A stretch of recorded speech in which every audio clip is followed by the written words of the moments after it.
하나님께서 우리에게 축복한다고 이렇게 표현하면 그것은 어법상 틀린 표현입니다. 하지만 우리가 관용적으로 사용합니다. 하나님의 백성인 것을 무한히 자랑스러워하는 이스라엘 사람들에게 최고의 축복이 있었습니다. 서로 만났을 때 내가 그에게, 그가 나에게 빌어주는 복의 내용이 있었는데 그것이 무엇이냐면 민수기 6장 마지막에 있는 내용입니다.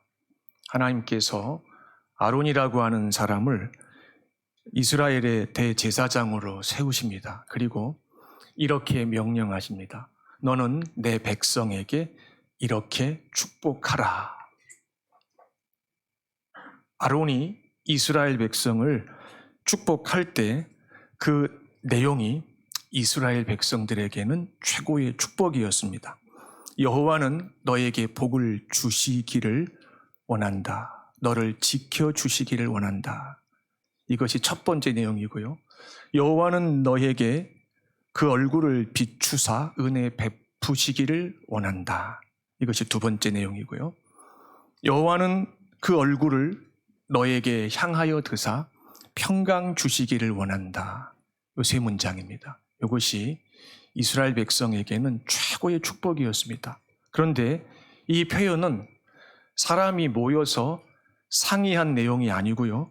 사람을 창조하시고 하나님을 반역한 사람을 다시 하나님의 자녀로 삼으실 때 하나님께서 정하신 내용이었습니다. 이것은 단순한 소원이 아니고 하나님 편에서의 약속이기 때문에 이것을 믿음으로 받는 자에게는 실제로 이루어지는 놀라운 하나님의 역사를 경험할 수가 있습니다. 복을 주시고 너를 지키시기를 원한다는 이 표현은 하나님께서 그분의 자녀에게 복을 주시는데 그 복의 내용이 무엇입니까? 라고 물었을 때 하나님께서 하나님의 자녀를 지켜주시는 것이다. 이것이 복이에요. 부모가 자식을 지켜주는 것이 최고의 복이었다는 것을 자식은 장성하여 부모가 되었을 때 경험합니다. 배우자가 나를 지켜준 것이 최고의 복이었다는 것을 배우자와 사별하고 난 다음에 비로소 느낍니다. 창조주 하나님께서 피조물인 사람, 구원자 하나님께서 택하신 죄인을 영원히 지켜주시는 것, 이것이 하나님께서 정하신 복의 내용이었습니다. 자, 하나님께서 하나님의 자녀를 지키시는 것이 복이라고 한다면 무엇을 지켜주신다는 말인가? 이것도 굉장히 중요한 질문이거든요. 성경에 의하면 세 가지를 지켜주시는데요. 첫째, 하나님 자녀의 믿음을 지켜주세요. 우리가 지난 1년 동안 믿음을 놓아버리고 싶은 유혹을 분명히 받았어요. 어떤 분은 하나님을 믿게 된 것 자체를 잠시 후회한 적도 있을 겁니다. 그런데 우리가 그럼에도 불구하고 한 해의 마지막 날 하나님을 예배하는 이 자리에 모일 수 있는 것은 하나님께서 하신 그 약속을 지키신 결과입니다. 무슨 약속을 하셨다고요? 너를 지키겠다는 약속. 뭘 지켜주신다고요? 내가 너에게 준 그 믿음을 네가 지키는 것이 아니고 내가 지키겠다고 한 것 아니었느냐. 그 약속을 하나님이 지키셨기 때문에 우리와 우리 자녀가 이 자리에 있게 된 줄 믿습니다. 아멘이십니까? 그 다음에는 뭘 지켜주시는가? 우리의 영혼을 지켜주세요. 하나님이 창조하신 사람은 영혼과 몸으로 이루어져 있거든요. 하나님이 우리에게 믿음을 주실 때 죽었었던 영혼을 다시 살려주시고 그 영혼을 우리가 천국 가는 날까지 하나님께서 지켜주세요. 어떻게 지켜주십니까? 라고 물었을 때 다윗의 경우를 예로 드시면서 너의 영혼을 나의 생명싸개 속에 감추어 가지고 내가 지킨다 이렇게 말씀하세요. 또 요한 1서에서는 내가 너의 영혼을 지키는데 악한 자가, 사단이, 마귀가 해하지 못하게, 손대지 못하게 내가 지킨다. 우리가 지난 1년 동안 믿음 때문에, 하나님 편에 섰다는 이유 때문에 우리의 원수인 마귀로부터 보이는 보이지 않는 아주 집요한, 때로는 잔인한 공격을 받았습니다. 근데 그가 우리를 공격하면서 궁극적으로 의도했던 것은 우리의 영혼에 치명적인 상처를 입히는 것이었습니다. 하지만 그는 그 악한 의도를 이루지 못했습니다. 왜냐하면 하나님께서 내 영혼을, 우리 자녀의 영혼을 지키고 계셨기 때문입니다. 우리가 건강을 이룰 수 있었습니다. 우리가 재물, 돈을, 손해를 볼 수 있었습니다. 우리가 우리의 인격과 자존심에 상처를 받을 수 있었습니다. 우리의 인간관계가 비틀어질 수 있었습니다. 하지만 그럼에도 불구하고 하나님께서 거듭나게 하신 내 영혼, 우리 영혼은 그 누구도 손을 댈 수가 없었습니다. 왜냐하면 하나님께서 지키고 계시기 때문입니다. 믿으십니까? 그 다음에 마지막으로 하나님께서 육체, 몸을 지키신다고 하셨는데 이 약속은 언제 성취가 되냐면 예수님께서 다시 오시는 날, 이 세상이 끝나는 날, 하나님의 자녀가 예수님과 같은 새 몸으로 갈아입게 되는 그날, 이 약속이 의미하는 바가 이루어집니다. 왜냐하면 하나님의 자녀 중에 불의의 사고로 일찍 이 세상을 떠나는 경우가 얼마든지 있습니다. 하나님의 자녀 중에 생명을 잃어버리진 않았지만 불의의 사고로 평생 장애를 지니고 살아야 되는 이들도 얼마나 많은지 모릅니다. 하나님의 자녀 중에 몸에 가해진 충격으로 인해서 그 후유증에서 벗어나지 못한 채 살아야 되는 이들이 얼마나 많은지 모릅니다. 하나님의 자녀 중에 원치 않는 질병이 발병하는 바람에 평생 병원을 출입하면서 의사를 의지해야 되는 경우도 얼마나 많은지 모릅니다. 그렇다면 네 몸을 지켜주겠다고 하는 하나님의 약속이 지켜지지 않는 것이냐? 이렇게 질문할 수가 있죠. 그렇지 않다는 거죠. 하나님께서 우리의 육체가 잠시 후에 죽임을 당하고 땅에 묻히게 되면 흙으로 돌아가게 하셨어요. 하지만 하나님께서 약속하신 대로 너의 썩은 그 육체가 예수 그리스도께서 다시 오시는 그날에 다시는 죽지 않는, 다시는 병들지 않는, 다시는 상처를 입지 않는, 다시는 약해지지 않는 영원한 생명이 충만한, 완전한 건강이 충만한 그런 몸으로 바꿔줌으로써 내가 너와 한 세 번째 약속을 지키고야 말겠다, 이렇게 말씀하시는 거예요. 이것이 믿어지시는 분은 성령으로 거듭난 분이 분명합니다.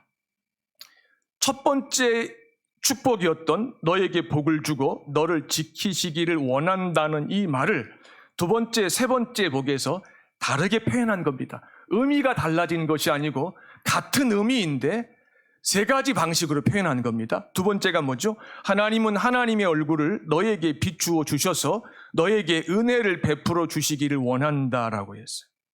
하나님께서는 그분의 얼굴을 너에게 향하여 주셔서 평강을 주시기를 원한다라고 축복했어요. 자, 제가 말씀드렸죠. 세 문장이 서로 다른 의미가 아니고 같은 의미인데 세 가지 방식으로 표현된 것이라고 미리 말씀을 드렸습니다. 그러니까 이런 거죠. 복과 지킴이 하나이고 은혜와 평강이 하나라는 말이에요. 다시 말씀드립니다. 하나님께서 복을 주신다고 하는 것은 지키신다는 표현이며 하나님께서 은혜를 베푸신다고 하는 것은 평강을 주신다고 하는 약속이에요. 은혜라고 하는 말보다는 평강이라고 하는 말이 훨씬 더 구체적입니다. 복이라고 하는 말보다 지키신다고 하는 말이 훨씬 구체적인 것과 같은 원리입니다. 복을 주신다, 은혜를 주신다, 지키신다, 평강을 주신다. 이것이 결국은 같은 의미인데 내 믿음과 내 영혼을 지키시겠다고 하는 그 약속이 평강을 주시는 것을 통해서 우리 믿음의 여정 가운데 매일 경험할 수 있게 하신다는 거죠.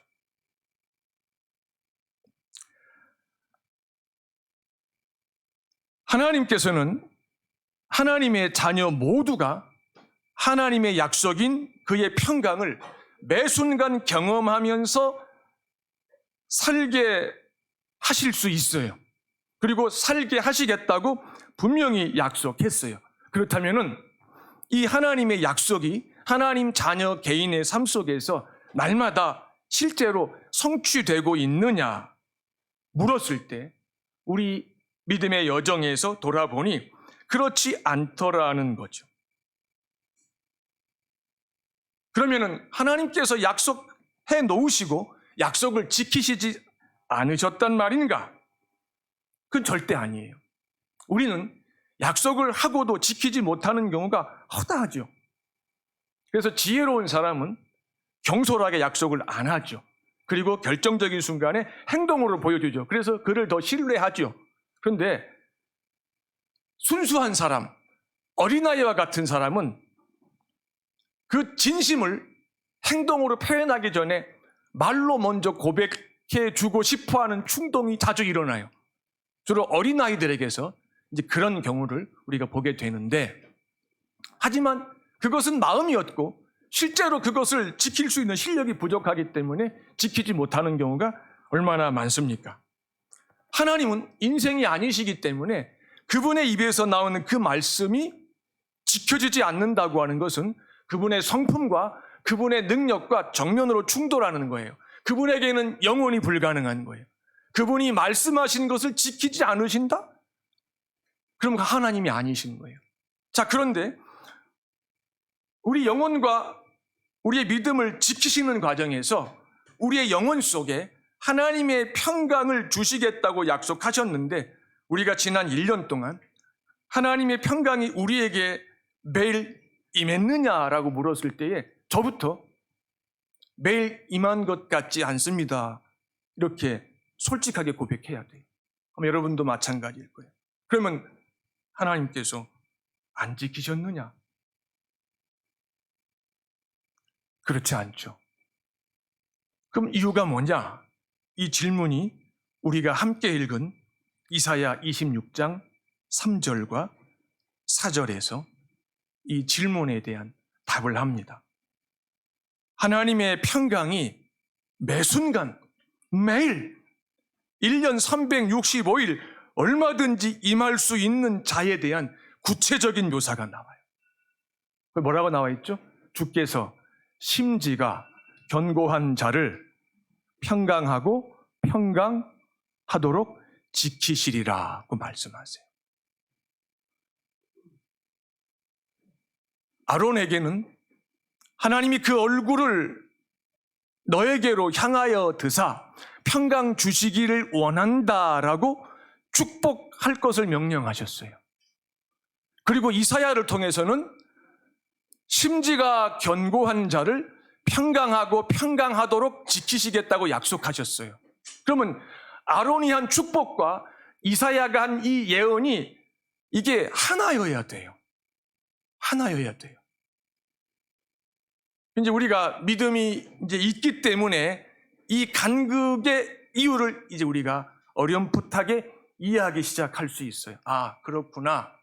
내가 지난 1년 동안 하나님께서는 매일 아낌없이 내 믿음과 영혼을 향해서 평강을 베풀고 계셨는데 내가 누리지 못했었구나.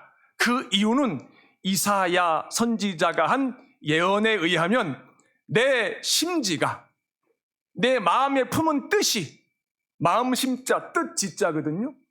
내가 마음에서 가장 소중하게 붙잡고 있는 그 생각이 하나님께서 보실 때 견고하지 못했기 때문이었구나.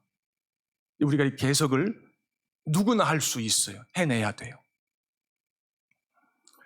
심지가 견고하다고 하는 이 표현은 하나님에 대한 그 마음이 한결같다는 뜻이에요. 하나님에 대한 마음이 한결같다. 우리 어른들은 이제 중학교 때, 고등학교 때 국어 시간에 배운 사자성어 중에 이 의미를 함축하고 있는 표현이 있다는 걸 알아요. 일편단심. 하나님의 평강은 실시간으로 임하고 있는데 그 평강의 실질적인 수혜자가 누구냐라고 했을 때에 하나님께서 보실 때에 하나님에 대하여서 지금 이 자리에서 일편단심인 자, 이후 여하를 막론하고 그 마음이 하나님을 향하여서 확정이 된 자, 역대 기자의 표현에 의하면 전심으로 하나님을 향하는 자에게 하나님의 평강이 실제로 무시로 임하며 역사한다고 성경이 증거하세요. 형통할 때가 있으면 곤고할 때가 있죠. 우리가 지금까지 살아온 시간을 평균을 내보면은 그래도 여러분과 저 우리에게는 곤고했던 시간보다는 형통했던 시간이 상대적으로 많았을 거예요. 하지만 작년과 올해만 딱 잘라서 놓고 보면은 곤고했던 시간이 압도적으로 많았어요.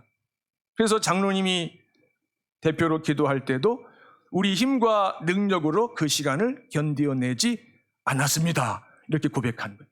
정직하고 겸손한 고백이에요. 하나님께서 높이셨을 때 우리가 마음이 즐겁고 누구 부럽지 않았던 순간순간들이 잠시 남아 있었어요. 그것도 어떻게 보면은 하나님께로부터 임한 평강이 내 마음속에 머물렀던 시간이에요. 그런데 하나님께서 우리가 이해할 수 없는 특별한 하나님의 섭리 속에 우리를 강제적으로 낮추셨을 때 우리에게서 평강이 순식간에 사라져버려요. 그리고 하나님에게 우리가 탄식하죠. 또 어떤 분은 원망도 할 수 있고요. 건강할 때 하나님의 평강을 경험하는 것 같았어요. 실제로. 그런데 갑자기 아프거나 곧 나을 줄 알았는데 계속 지속될 때 하나님의 평강과 나는 아무 상관이 없다고 내가 단정지어서 해석을 합니다. 풍요로울 때 물론 상대적인 풍요로움이겠지만은 잠시 누구도 부럽지 않을 때가 우리에게는 분명히 있었어요. 하지만 지금 우리는 스스로가 풍요롭지 않다. 이 상태가 조금만 더 지속되면은 그나마 있었던 것이 언제 무너질지 모른다. 이런 위기감 때문에 우리는 어쩌면 가난하게 될지도 모른다고 하는 미래에 대한 염려 때문에 하나님을 향한 우리의 마음이 이미 두 갈래로 나누어진 상태예요. 아니라고요? 맞아요. 왜냐하면 제가 그러니까. 평안할 때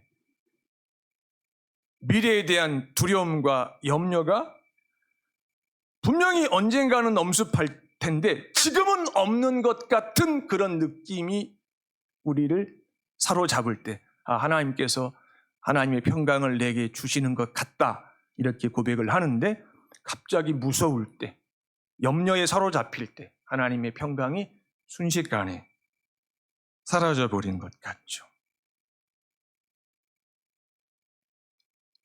제가 지금 구체적인 사례를 든 것은 어떤 상황 속에서도 그 상황의 주인 되신 하나님에 대한 내 마음이 한결 같았었는가 아니면 두 마음이었었던가 두 마음이었다면 그 두 마음이 어느 정도 지속되었는가를 우리가 한번 돌아보자는 거죠.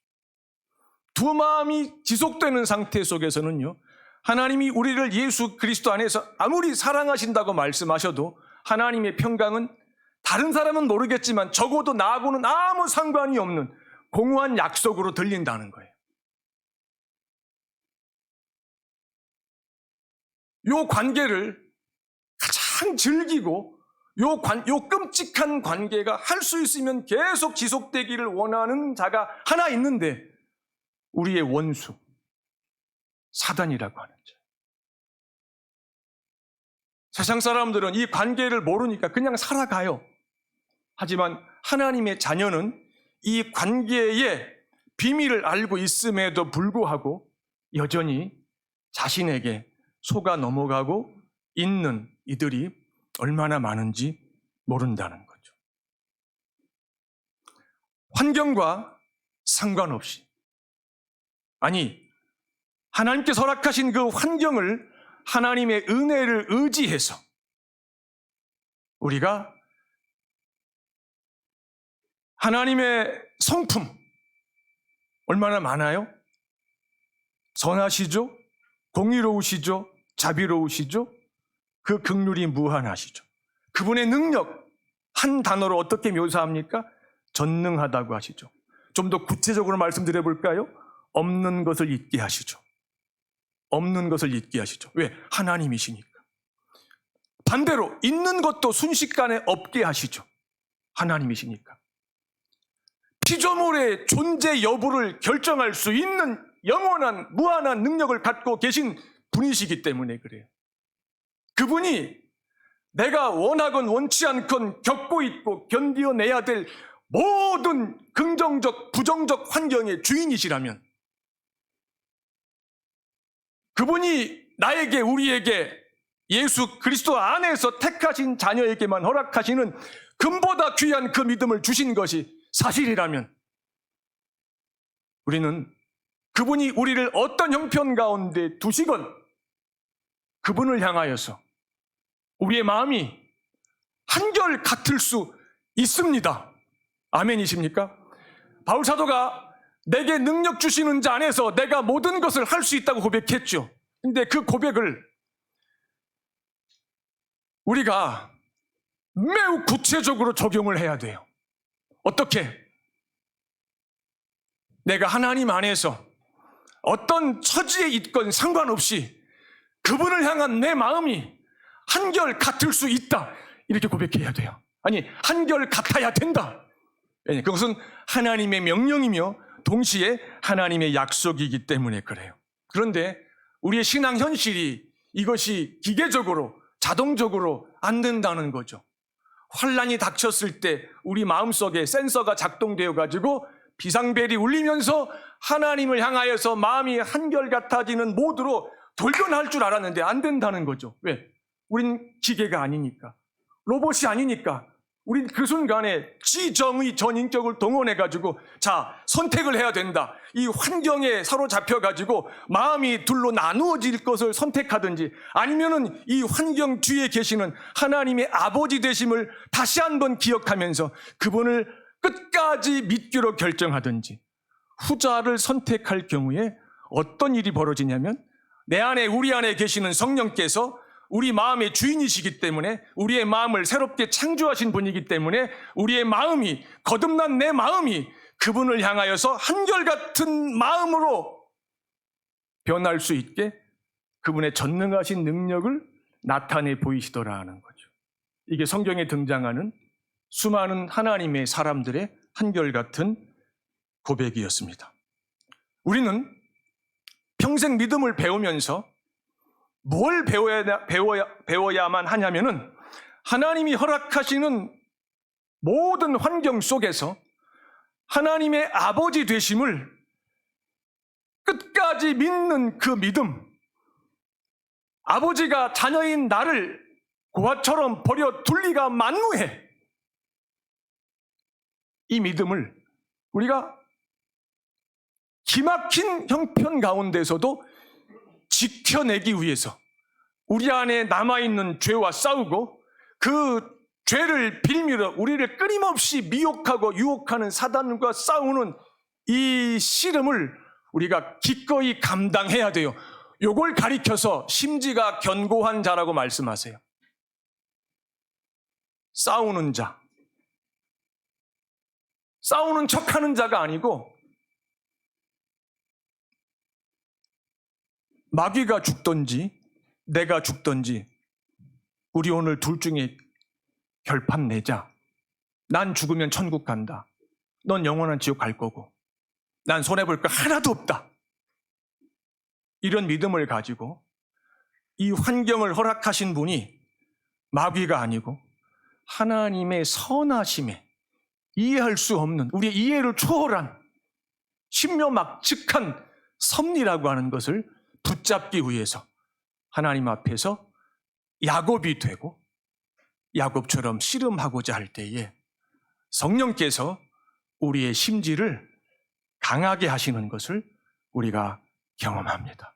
바로 그때 하나님의 평강이 어디서 임했는지 모르지만 내 마음과 생각 속에 임하셔서 나를 사로잡고 계시는 것을 우리가 경험하게 됩니다.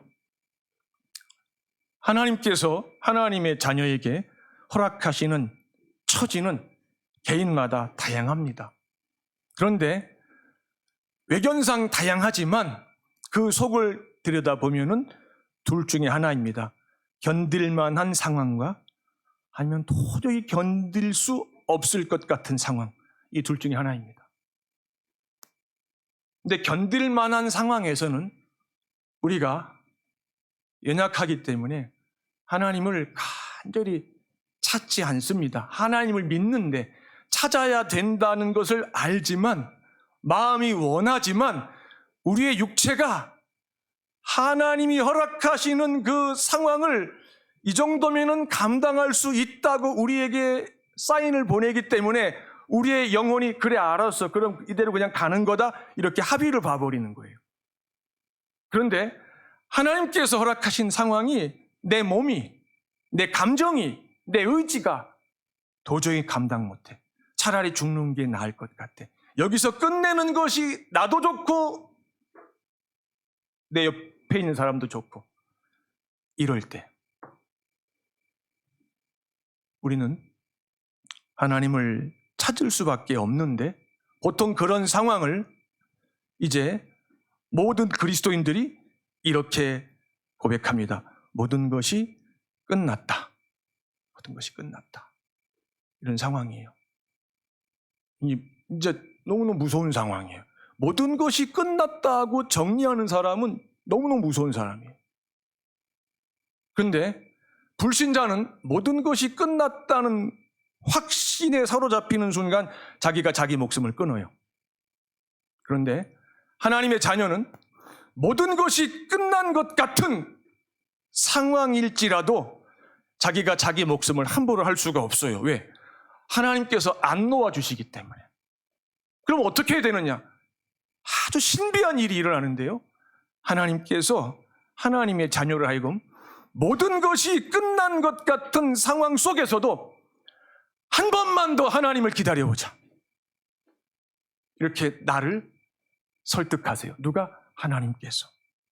좀 더 구체적으로 성령께서. 이게 말이 안 되는 이야기인데 이게 말이 되는 이야기예요. 왜? 성경에 나오는 모든 믿음의 조상들의 기가 막힌 신앙 고백은 다 이 과정을, 이 시간을 견뎌내었기 때문에 그렇습니다. 그래서 끝난 것 같은 상황이라고 다들 말하지만 나는 하나님을 한 번만 더 기다려보고 싶다. 하나님은 나를 절대로 외면하시지 않는다. 이 믿음을 가지고 그 자리를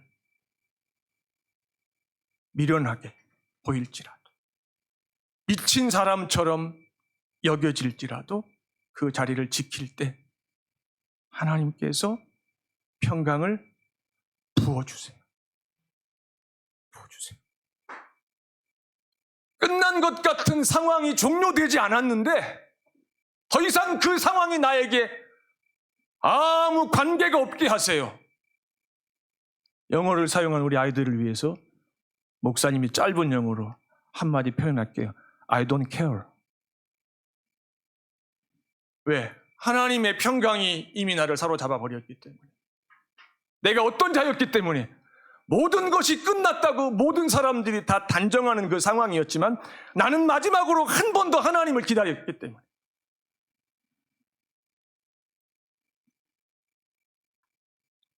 그게 하나님의 자녀가 이 땅에 사는 동안에 누리는 세상 사람들이 결코 알지 못하는, 세상에 있는 모든 돈을 다 가지고도 살 수 없는 하나님의 평강입니다.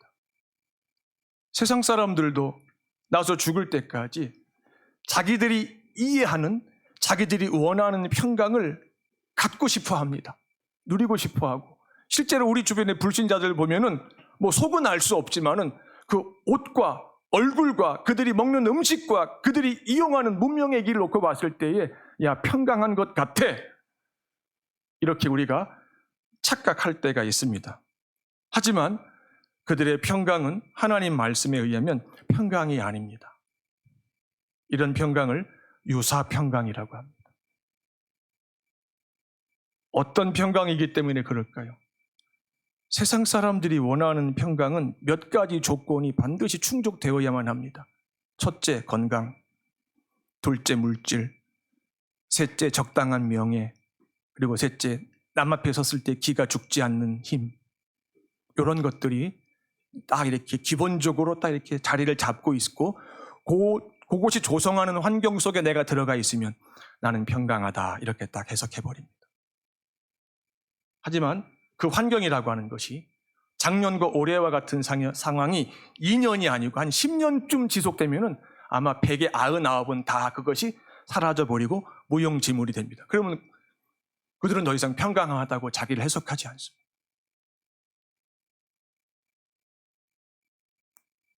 하지만 성경에서는 하나님의 자녀가 누리는 평강은 그런 평강과는 시작부터 성격과 차원이 근본적으로 다르다고 말씀합니다.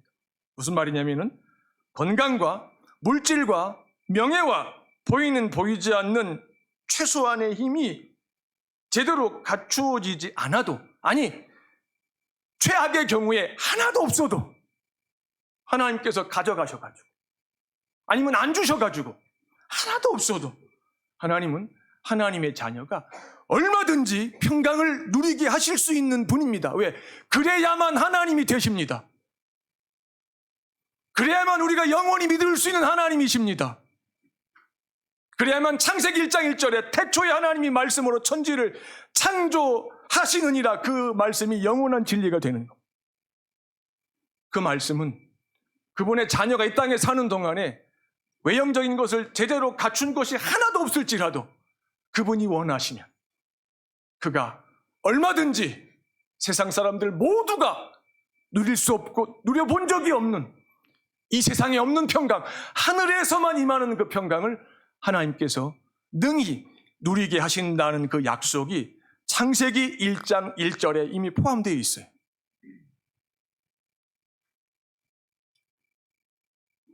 바울 사도가 교회에 편지를 쓰면서 아무것도 염려하지 말라고 했죠. 오직 모든 일에 기도와 간구로 너의 구할 것을 감사함으로 하나님께 아뢰라고 했어요. 그러면 모든 지각에 뛰어난 하나님의 평강이 예수 그리스도 안에서 너의 마음과 생각을 지키신다고 했어요. 여기 보면은요, 네 몸을 지킨다고 말하지 않으셨어요. 네 마음과 생각을 지킨다고 했어요. 이걸 갖다가 한 단어로 영혼이라고 표현해요. 네 영혼을 지키실 것이다. 무엇이? 하나님의 평강이. 누구 안에서? 예수 그리스도 안에서. 왜 예수 그리스도 안에라고 하는 이 엄청난 표현을 바울 사도가 썼을까요? 왜? 예수 그리스도 안에 있는 죄인만이 하나님과 화목한 자, 화평한 자, 하나님의 자녀이기 때문에 그래요. 예수 그리스도 밖에 있으면은 하나님의 평강과는 아직 아무 상관이 없는 자예요. 송구영신 예배 설교 제목이 평강에서 평강으로 해요. 첫 번째 평강은 뭐냐면은 하나님이 택하신 죄인이 예수 그리스도 안에서 하나님과 화목한 자가 되었을 때에 최초로 경험하는 평강인데, 그걸 갖다가 좀 더 쉽게 말씀드리면은 하나님의 심판과 진노와 저주와 형벌에 대한 두려움이 사라져버리는 평강이에요. 영원한 불못 지옥이 이제 나와 아무 상관이 없다고 하는 믿음과 확신에서 비롯되는 평강이에요. 근데 우리가 살아보면은 그 평강을 우리가 경험했고 믿고 있는데 그 평강만 가지고는 오늘 쌀이 떨어졌는데 당장 다음 달에 직장에서 해고 당할 것이라고 통지를 받았는데 대학 입학을 하지 못했는데 이런 일상에서 우리가 원하지 않았던 상황들이 막 발생할 때에 죽으면 천국 간다. 하나님의 진노를 받지 않는다. 영원한 불못 지옥은 나와 아무 상관이 없다.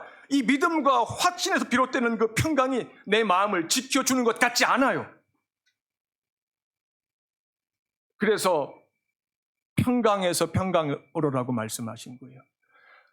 하나님의 자녀가 됨으로써 하나님과 화해하고 하나님과 화목하게 됨으로써 천국의 상속자가 되는 바람에 지옥의 상속자로 출생했던 신분이 영원히 이제 말소가 되었다고 하는 그 믿음과 확신에서 비롯되는 그 평강이 평강의 뿌리이며 평강의 시작이라면 그 평강의 뿌리에서 그 평강의 나무에서 열리는 평강이 있는데 그게 이제 두 번째 평강, 평강에서 평강으로 할 때 그 두 번째 평강인데 어떤 평강이냐? 내일 아침에 당장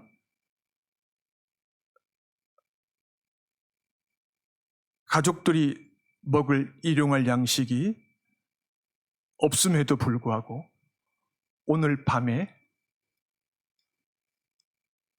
잠을 잘 수 있는 능력, 이것이 평강이에요. 이것이 평강이에요. 오늘까지 먹이신 하나님께서 갑자기 내일부터 나는 모른다. 네 밥그릇은 네가 알아서 챙겨야지. 이렇게 말씀하실리 만무하다는 거죠. 이것이 우리 안에서 우리 일상 속에서 맛보아야 되는, 경험해야 되는 오늘을 위한 평강이에요. 오늘을 위한 평강. 하나님과 화해함으로써 그분의 자녀가 되었다고 하는 믿음에서 나오는 평강이 죽음 이후에 영혼을 위한 평강이라면 그 평강에서 시작해서 믿음의 여정을 마치는 날까지 우리는 매 순간 무슨 일을 당하든지 간에 지금을 위한 평강, 오늘을 위한 평강을 우리가 구해야 되고 우리가 경험해야 된다는 거죠. 완전한 사람이신 예수님, 이 땅에 잠시 사시는 동안에 날마다 하나님의 평강을 원하는 만큼 누리셨어요. 그분 전에도 이런 분이 없었고 그분 이후에도 이런 분이 없으셨어요. 근데 그분은 하나님이시면서 동시에 우리처럼 똑같이 혈과 육을 지닌 완전한 사람이셨어요. 이분은 머리둘 곳조차 없는 세상에서 가장 가난한 자 중에 가난한 자로 사셨어요. 그러면은 세상에 이 정의한 평강과는 아무 상관이 없는 유일한 사람이에요. 그런데 이분이 어떤 평강을 경험하셨냐면 폭풍이 몰아치는 갈릴리 바다를 밤에 작은 고깃배를 타고 건너가실 때 폭풍 속에서 고운하게 주무셨어요. 고운하게 주무셨어요. 익숙한 내용이라고 잘 안 보죠. 제가 깨달은 게 있어요. 사단의 고도의 전술이에요. 익숙한 내용 속에 우리가 매일 붙잡고 묵상해야 될 불변의 진리가 항상 숨어 있어요. 어떻게 폭풍 속에서 곤히 주무실 수 있었을까? 이 질문을 우리는 늘 해야 돼요. 그 질문을 할 때 오늘을 위한 평강이 내게 다가오고 있어요. 임하기 시작해요. 하나님의 평강이 완전한 사람이신 예수 그리스도로 하여금 폭풍 속에서, 광풍 속에서 깊은 잠을 주무시게 한 거예요. 바로 이것이 하나님께서 우리에게, 우리 자녀에게 지금 약속하시는 평강이에요. 폭풍우 가운데서도 잠을 잘 수 있는 능력이 이 하나님의 평강의 능력이에요. 코로나 바이러스가 오는 이 폭풍 어마무시하잖아요. 70억의 인류를 공포에 사로잡히게 했잖아요. 하지만 하나님의 자녀도 그 장단에 맞춰 춤을 출 수는 없잖아요. 마스크도 하고 손도 씻어야 되겠지만 우리는 일상 속에서 매일 예수님이 경험하시고 누렸던 그 평강을 우리가 경험해야 되고 똑같이 우리가 누려야 되지 않을까요? 어떻게 누릴 수 있느냐? 예수님께서 그 비결을 한마디로 말씀하셨어요. 누구든지 나를 따라오려거든. 나를 따라오려거든. 이 말은 무슨 말이냐면요. 내가 폭풍 속에서 잠을 잘 수 있었듯이 누구든지 나처럼 폭풍 속에서도 잠을 자고 싶거든. 이런 뜻이에요. 내가 내 몫의 십자가를 지고 나를 부인했듯이 너도 네 몫의 십자가를 지고 너를 부인해야 할 것이니라. 이렇게 말씀하세요. 그렇구나. 평강을 누리지 못했던 원인이, 결정적 이유가 바로 여기 있었구나. 이런저런 이유 때문에, 인간적이며 합리적이며 상식적인 핑계 때문에 여전히 나를 부인하지 못하고 내 십자가를 지는 것을 차일피일 미루는 바람에 환경이 수반하는 그 무시무시한 공포의 무게가 내 영혼을 계속 짓누르고 있었구나. 내가 나를 지옥 속으로 몰아넣고 있었구나. 왜 나를 부인하고 내 십자가를 져야 되는지 아시겠죠? 그 길을 가는 자만이 오늘을 위한 평강을 원하는 만큼 누릴 수 있기 때문에 그래요. 근데 마귀가 아주 능청스럽게 천연덕스럽게 여전히 거짓말하죠. 십자가 져봐. 너만 100번, 1000번, 10,000번 손해야. 너 부인해봐. 너만 억울하지. 더 이상 부인하지 마. 더 이상 십자가 지지 마. 남들 지는 만큼만 지고 남들 부인하는 만큼만 해. 근데 그 남들이 어떤 사람들이냐. 하나님의 자녀임에도 불구하고 여전히 오늘을 위한 평강과 거리가 먼 자들로 살아가는 너무나도 안타까운 그리스도인들이라는 거죠. 우리 용공원 사랑교회 성도들은 더 이상 속지 마시기를 주의 이름으로 축복합니다.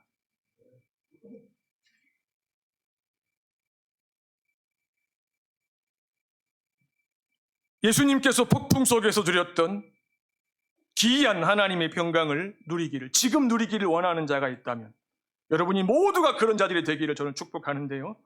믿음의 정을 마치는 그날까지 매 순간 성령 안에서 믿음으로 자기를 부인하고 죄에 대하여 죽고 탐욕에 대하여 죽고 세상에 대하여 죽고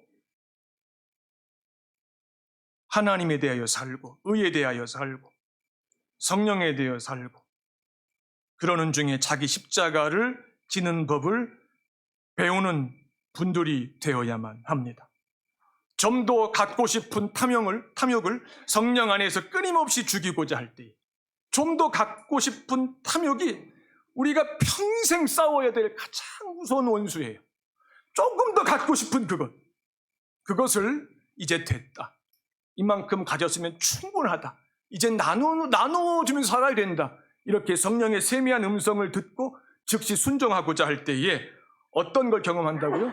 폭풍 속에서도 깊이 잠들게 하시는 하나님의 능력이 뭐라고요? 평강을 맛보게 하신다는 거죠. 예수님처럼 하나님 앞에서 자기를 끊임없이 낮추고자 할 때에 사람은 스스로를 높이고 싶어 하거든요. 본성이. 근데 예수 그리스도 안에서 성령의 역사를 통해서 끊임없이 자기를 낮추고자 할 때에 자기 허물을 바라보고 자기 치명적인 약점을 보면서 정죄하는 것이 아니라 이 모든 것들이 예수 그리스도 안에서 하나님의 은혜 가운데 다루어져서 내가 당연히 겸손해져야 되는 유일한 이유가 됩니다라고 고백할 때에 하나님의 평강이 그 순간이 많은 거죠. 자존심을 지키고자 하는 자에게는요, 하나님의 평강이 저만치 도망갑니다. 자존심이 짓밟힐 때, 아, 나를 낮추시는구나. 내가 받아들여야지 하고 하나님 앞에 엎드릴 때 도망갔던 평강이 단숨에 한 걸음에 달려와서 내 품에 안기는 것을 반드시 보게 될 줄 믿습니다. 이것이 우리가 2022년을 맞이하면서 하나님 앞에서 구해야 되고 찾아야 되고 두드려야 되는 오늘을 위한 평강입니다. 주님이신 예수님은 이 평강을 오직 성령의 능력을 전적으로 의존하셔서 누리셨다고 하는 사실을 꼭 기억하시기를 바랍니다. 주님이신 예수님께서 성령의 능력을 전적으로 의존하심으로써 자기를 부인하셨고 자기 십자가를 지셨고 자기를 낮추심으로 세상이 한 번도 경험한 적이 없었던 하나님 아버지의 평강을 주님은 육체 가운데 사시는 동안에 말로 표현할 수 없을 만큼 풍성하게 누리셨습니다. 언제 이 코로나 바이러스가 끝날지 우리에게 더 이상 중요하지 않아요. 그건 하나님이 정하신 거니까 그분이 정하신 때가 되면 반드시 끝이 날 거예요. 중요한 것은 끝내실 때까지 우리가 내일부터 맞이하는 2022년 하루하루를 하나님이 약속하신 오늘을 위한 평강으로 어떻게 합니까? 살아내는 거예요. 어떻게 할 때? 성령의 능력에 의해서 나를 부인할 때, 내 십자가를 지고자 할 때, 나를 어떤 처지에 두시건 나는 예수님이 누리셨던 그 평강을 분명히 누리는 자가 될 줄로 믿습니다. 여러분 자녀들에게도 오늘만 아니고 한 해를 사시는 동안에 기회 있을 때마다 이 진리를 계속 반복해서 설명해 주시고 본이 되시기를 주의 이름으로 축복합니다. 기도합시다.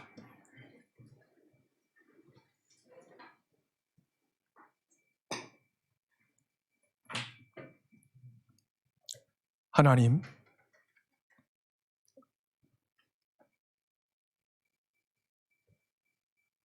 2022년에는 2021년처럼 살지 않게 우리와 우리 자녀에게 믿음을 더하여 주시기를 간구합니다. 성령의 능력을 의지하고 믿음으로 자기를 부인하며 자기 십자가를 지며 앞서가셨던 주 예수님을 한 발자국씩 따라가는 동안에 주님이 원 없이 누리셨던 하나님 아버지의 평강을 우리와 우리 자녀도 누릴 수 있게 되기를 주의 이름으로 간구합니다. 우리 홍콩 온사랑교회 성도들이 더 이상 거짓의 아비인 마귀의 거짓말에 순진하게 속아 넘어가지 않게 하여 주시고 성령의 세미한 음성에 끊임없이 설득당하는 큰 은총을 입은 자들이 되기를 주의 이름으로 축복합니다. 우리의 주와 구주이신 예수님 이름으로 복을 빌고 기도하옵나이다. 아멘. 찬송하겠습니다. 620장입니다.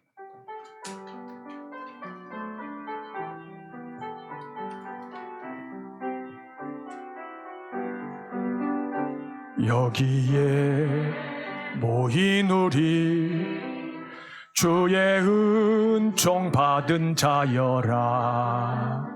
주께서 이 자리에 함께 계심을 아노라.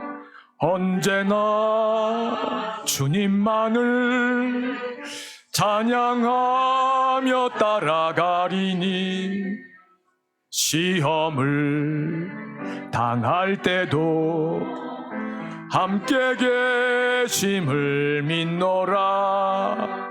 이 믿음 더욱 굳세라. 주가 지켜주신다. 어두운 밤에도 주의 밝은 빛 인도하여 주신다.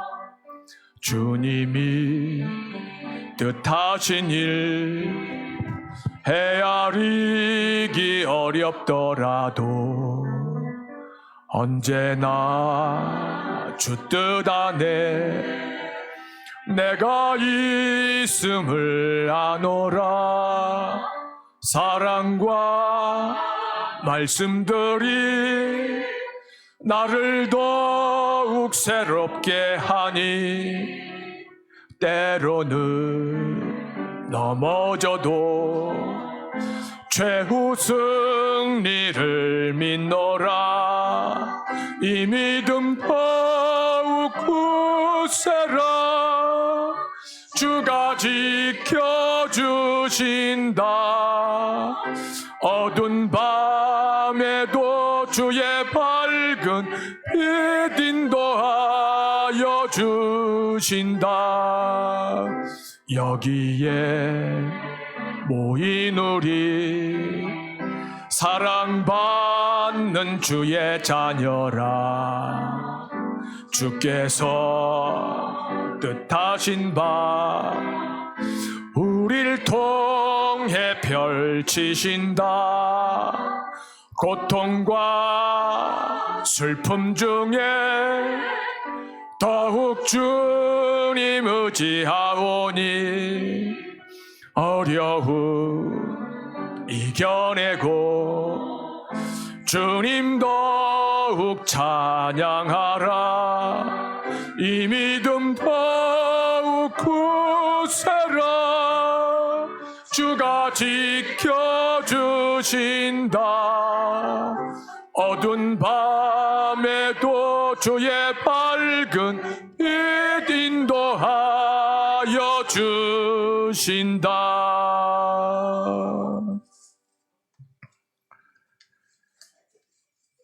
주 예수 그리스도의 구속하시는 은혜와 하나님 아버지의 영원하신 전능하신 사랑과 우리에게 오셔서 영원히 떠나지 않으시는 성령의 충만한 감동과 감화가 하나님께서 허락하시는 2022년 매일 앞서가시는 주 예수님을 한 해 동안 날마다 따라가며 자기를 부인하고 자기 십자가를 기꺼이 지는 중에 폭풍 속에서도 곤히 잠을 자게 하시는 하나님 아버지의 평강, 기이하신 능력을 올해보다 풍성하게 누리기를 구하고 찾고 두드리는 우리 홍콩 원사랑교회에 속한 하나님의 자녀들, 하나님의 종들 위해, 우리의 어린 자녀들 위해 이 시간 온라인으로 송구영신 예배를 드리고 있는 홍콩 원사랑교회에 속한 모든 하나님의 권속들 위해, 땅끝에서 복음을 전하는 이름 없는 주의 종들 위해, 옥에 갇힌 주의 종들 위해, 벼랑 끝에 서 있는 주의 자녀들 위해, 극단적인 선택을 하고 싶은 유혹에 사로잡힌 주의 자녀들 위해 영원토록 함께 계실지어다. 아멘.